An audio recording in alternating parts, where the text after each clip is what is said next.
Hey guys, welcome to today's modification. We're going to be putting in the L50 by Yinding into a Sofirn IF19. So the Sofirn IF19 currently has an SST40, and its counterpart, the Workos TS11, has an SFT40, and it makes it much better at throwing. And that's what I prefer. Like, this one's better for flood. This one's better for throw. So I want to put this in and kind of see like how well it does. And this is the same LED they use in the Mini Javelot Turbo, I believe. But stay tuned, and we'll get this taken care of. Alright, so this flashlight's pretty simple to take apart. You can just unscrew the head and make sure everything's intact.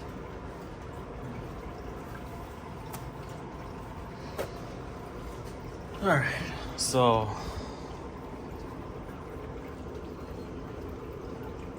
put this down here, put the head right here. I'll just put everything in a spot where I can easily find it. This optic's in good shape. And there's the LED and the circuit board. It actually looks like it's the same size. That'll make things much easier if I don't need to actually swap LEDs to MCPCBs. Alright, so a tiny little screw right here.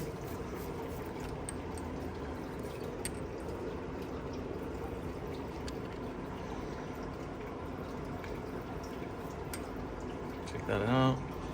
It goes right here in the magnetic part. Stick this little guy in here.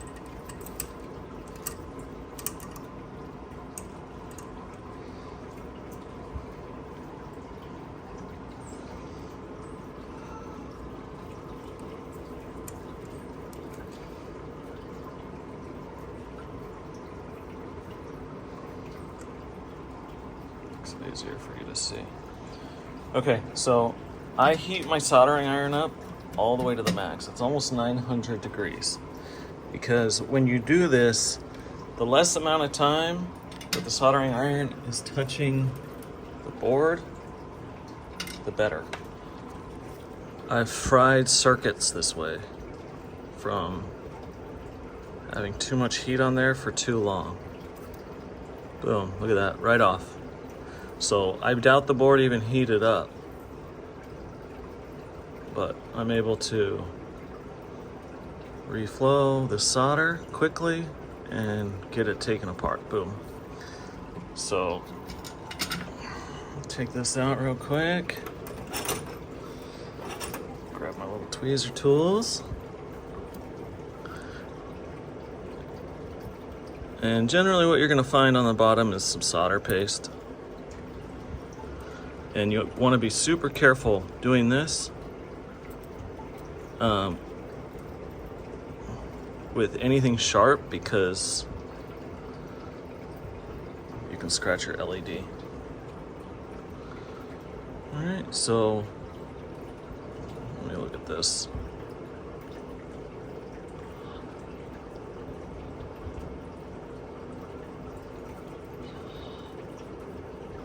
Positive, positive, negative, negative. Okay. So it looks like they'll line up actually perfectly. If this, let me see if this is legit. Yeah. So I'm gonna tin these real quick. You always want to tin your pads. Put a tiny amount of flux on there. Just dab it. Otherwise it gets super messy and all over the place. Get some solder. Get this out of the way now. Alright, so I'm just touching the pads. Let it warm up a tiny bit.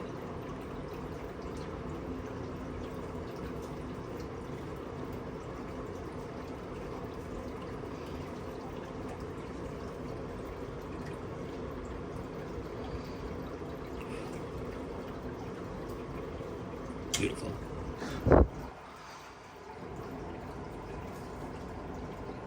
Arm it up the pad.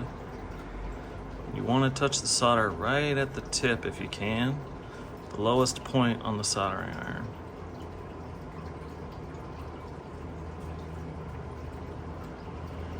I need to clean this one up. All right.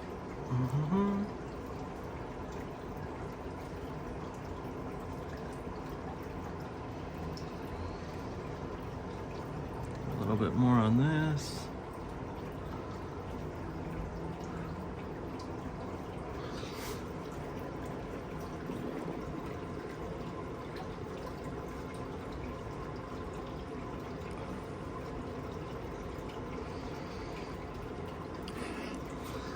That looks pretty good to me.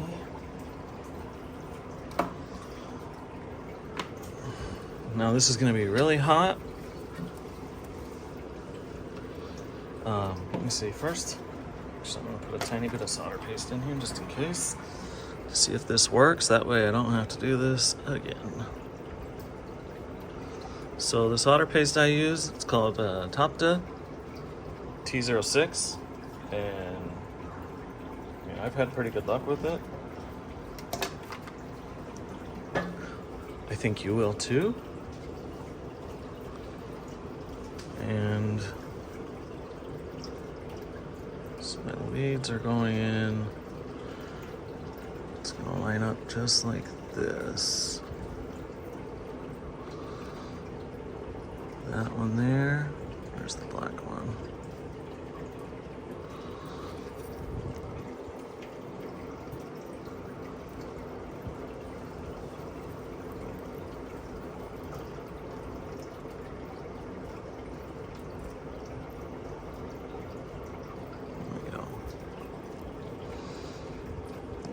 Boom.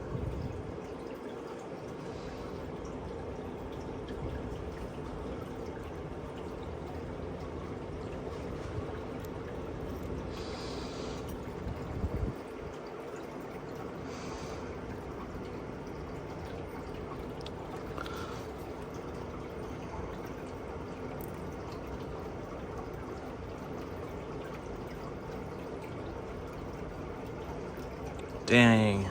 It's just a tiny bit too big. Gosh, I thought they were the same size.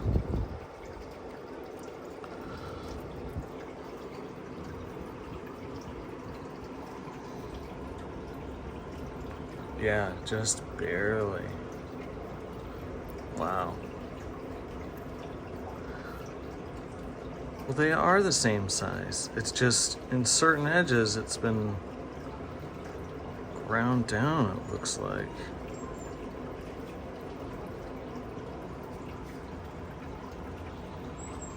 Well, no biggie. I'm gonna clean it off and switch boards. All right, so I cleaned off the emitters, and I put okay, these are ready to come apart. I put a tiny little dots on that one so that I know that's the negative side, because I don't see a way to differentiate positive from negative.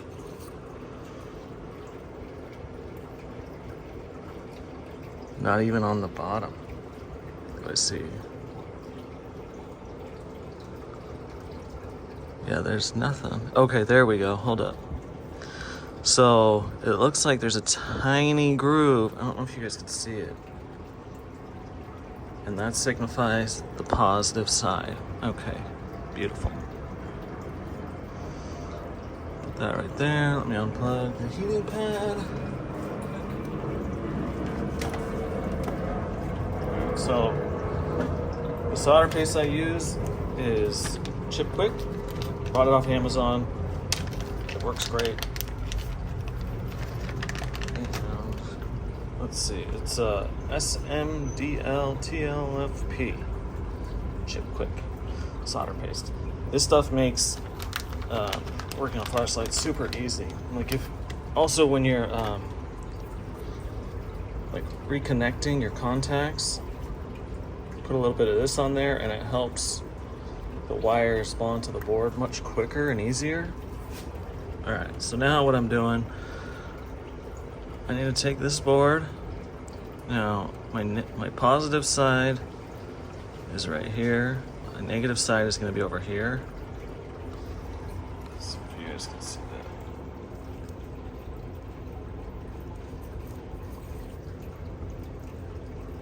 that. Positive, negative, and I'm just going to put a little bit of this on.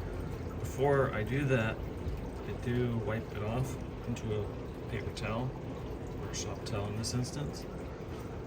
And then I liberally put this solder paste all over the board.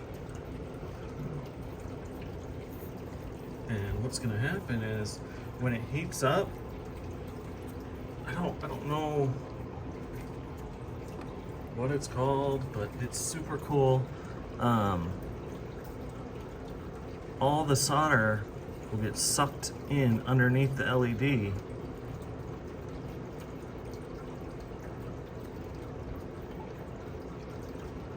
And then they separate. All right, so put this back on here. Make sure I got the negative to the negative side, okay. Check the heat on this thing. See if it'll even go. Oh, it is going, look at it. I'm gonna heat it up just a tiny bit. So I have this cheap little heating pad. The thing is awesome. I mean, it would be nice if I could control the temperature, but I mean, I'm super happy with this. All right, and I just want to heat it up a tiny bit more. That way it gives me some time to work on doing this.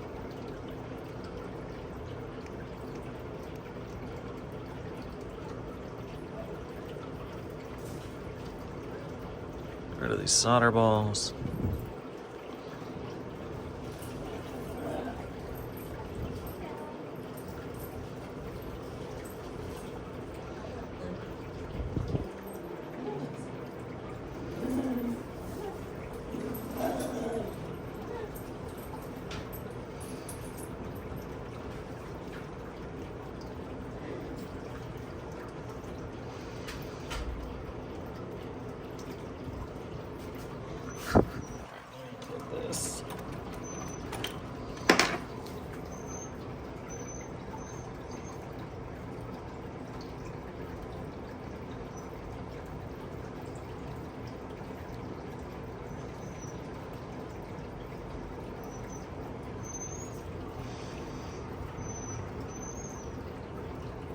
So now what I need to do is check,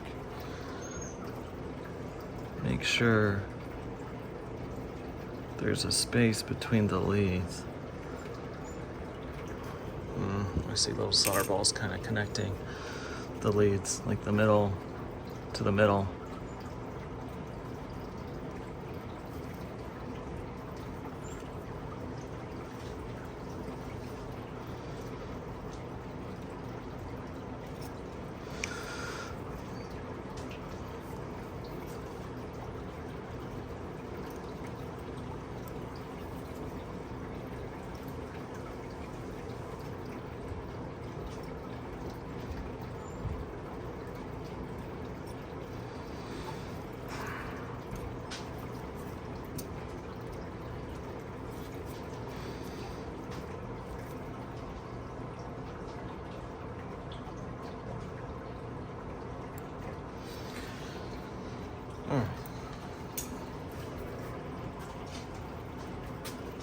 That's just gonna have to work, I guess. Let's see now. I'm gonna check and make sure there's some space. Let's see if you guys can see it. When you look down between the solder and the PCB, you should be able to see a couple little spaces. I don't know if you can see it on the camera. God, that's hot.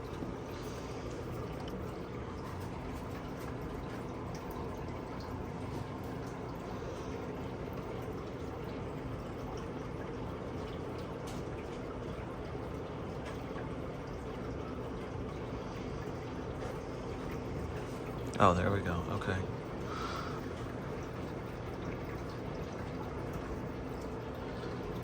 Alright, so looks like we're good. I don't know if you can see now. There's little spaces between the LED and the MCPCB. And you need to check both sides. So I have clearance on both sides. Beautiful. Alright, so I got the circuit board, or the MCPCB all cleaned up and ready to go back in. So this is the positive side, negative's over there. Let's get some tweezers.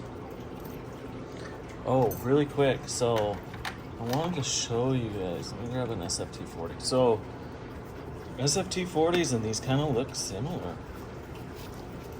I mean, the phosphor luminescence is much larger on an SFT40, but you see those little lines? So this one has those little lines too, but they're much more difficult to see. Let me see if you can capture it. Oh, there we go. Now you can see them. You see those tiny little lines? Anyways, I just thought that was kind of interesting. Interesting similarity. Oh, I have 3 SFT40s. XHP 50.3 high, XHP 50.3 HD, SFN 55.2. Not that one. There it is. An SFN 55.2 right here. And an SFQ 65. And I already put one of these in my Sofirn SP35T. And I think it makes it throw a little bit further and a little bit brighter. But I just need a host for this SFN. I don't know what kind of flashlight I'm going to get as a host, but I think that'll be a real fun LED to mess around with. And it's only 3 volts and puts out like 8,000 lumens, something crazy.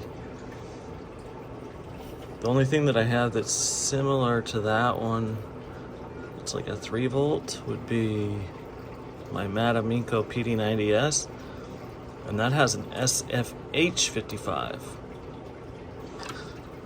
And it's claimed 9,300 lumens. Anyways, I just put in a better battery. I bought a homegrown for this light. And this is the homegrown. We'll see, if it lives up to its name. It's supposed to be super good. It was expensive, so better be. Alright. It's ready to go back together. Alright, so I'm going to show you a quick little trick. If you add a tiny bit of solder paste to your lead and your contact,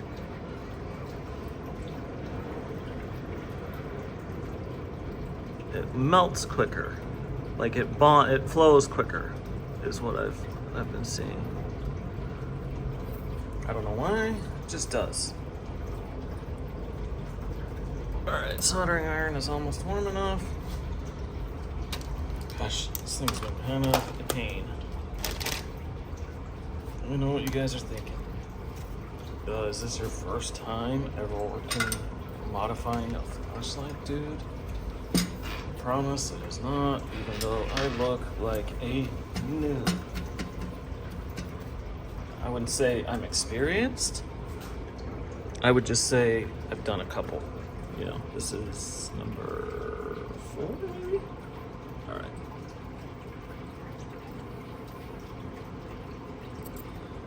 Soldered beautifully. Look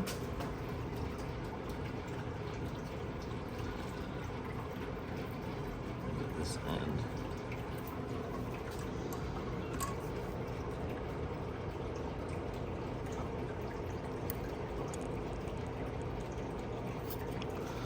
This one's a little bit tougher for me to grab.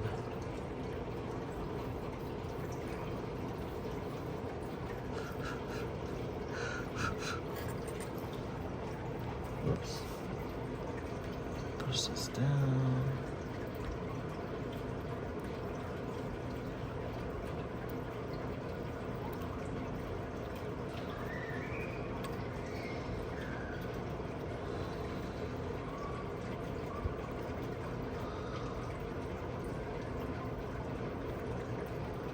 There we go. Want a nice good bond. No, like if you see any wires kind of like hanging off, you need to fix that. Sometimes you just need to add more solder. Looks like I might have to on this one. That's okay, not a big deal. But I want to make sure all my bases are covered.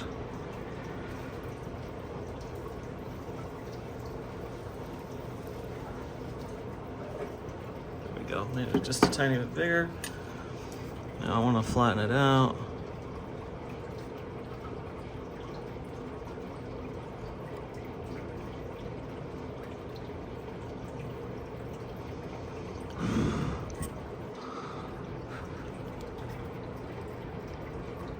Oh, see, there's tiny little wires hanging off. There we go. I know I keep saying there we go, but I think we actually, there we go.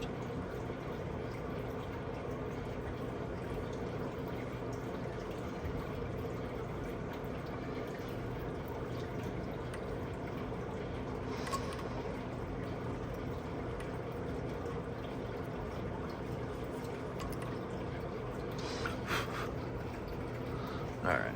That's pretty good. Take this little guy off. All right, now I'm gonna clean it up. I use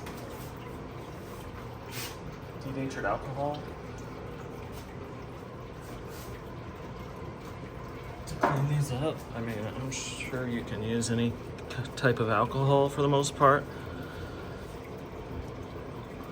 Damn it. There's so much solder paste in there. Ugh, I added too much. So I'm gonna go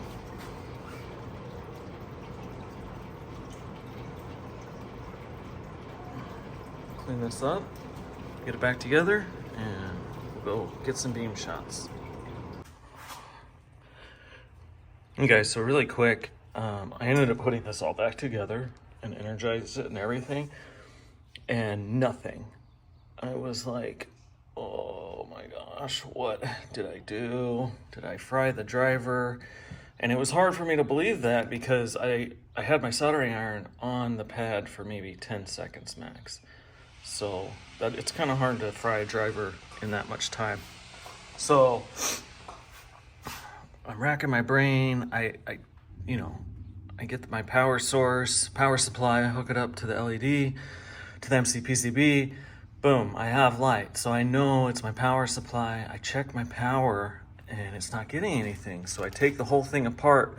Come to find out, this red wire was split, like right where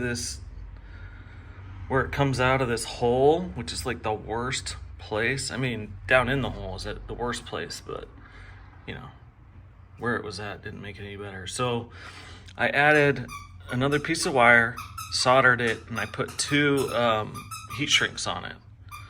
So now I'm going to do it all over again, put it all back together, and wish me luck that it works this time.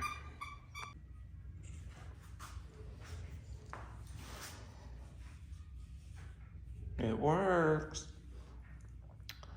Thank the Lord it works. So I don't have any, it's not dark outside yet, and I want to complete this video. So I'm gonna just turn off the light here in my garage, and I'm gonna show you how it looks versus the TS11. It's actually much different.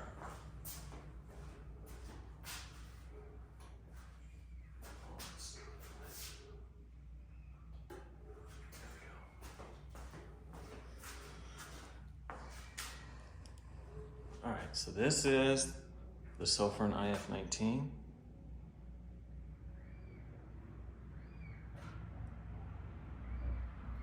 with the Yinding L50 high. This is TS11. The SFT40, it seems brighter to me. I think it is because it's like a 25 or 30 watt LED, whereas this is only, the yinding is only 20 watts. But the beam profile, the hotspot is smaller, so I'm assuming it's going to throw much further now. So I'm going to take this out as soon as it gets dark, and we'll wrap it up.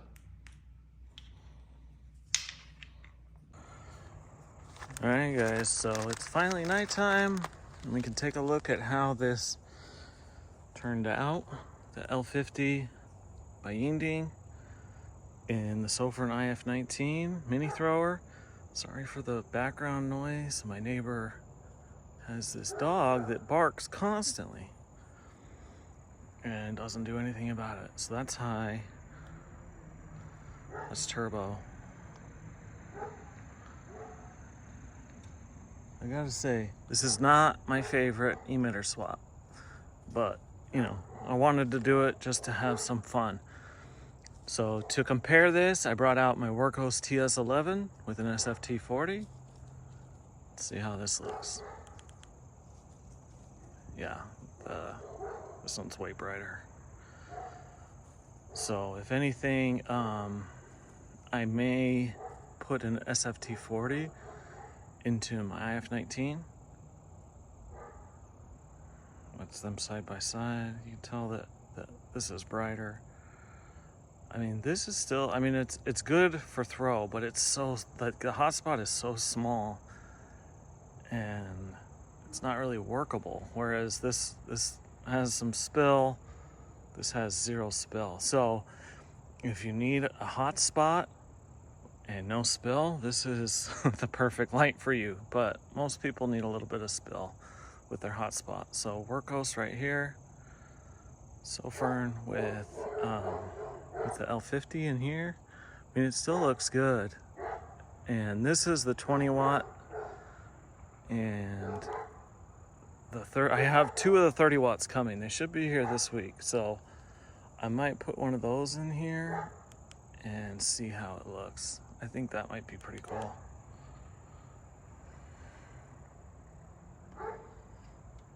Yeah, so Sofirn on the right, Workhorse on the left. Hey, I know it's a long video, but I just wanted to document everything so you guys could see like all the parts that go in changing emitters. If you're new to my channel, please subscribe. It helps me out big time. And I hope you guys have a great day.